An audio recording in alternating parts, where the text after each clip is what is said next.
what are the really cool things that you learned as you started digging into really the mechanics of trust? The scientific evidence that people will become what we accuse them of. I brought up the example of the Boston firefighters in 1999 in my presentation about how they were accused of taking all this extra time off, and then the next year they doubled their time off.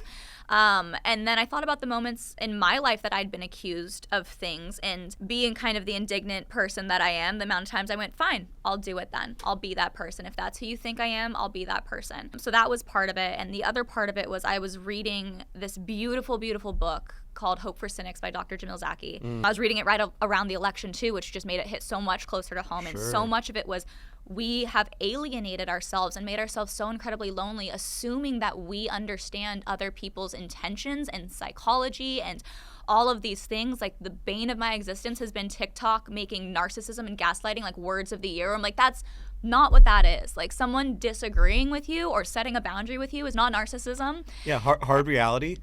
Everyone that hurts us in any kind of relationship does not automatically become a narcissist. No. And those cluster B personality disorders that you're throwing around are not as common as you think. So I was reading all of this science about just this evidence of like, hey, when we really trust people, we usually get a lot of that back. And obviously, yeah, there's assholes everywhere. And yeah, sometimes you're going to trust someone who screws you over. That's just life. But we've assumed that everyone's going to screw us. And a lot of that is systemic, especially for certain marginalized groups. And I completely understand that. The other one that I talked about was they went on a college campus and they asked college students, how many people do you think would be willing to sit down and have a conversation with you? Yeah. And would you be willing to sit down and have a conversation with a stranger? And the differences in that were staggering. Almost everyone was willing to sit down and have a conversation with a stranger, but thought that no one would want to talk to them. Right. I remember that was coming from a woman in the audience who said, I would like to connect with more people at work, but I don't want to offend them by trying to make an introduction or saying hello.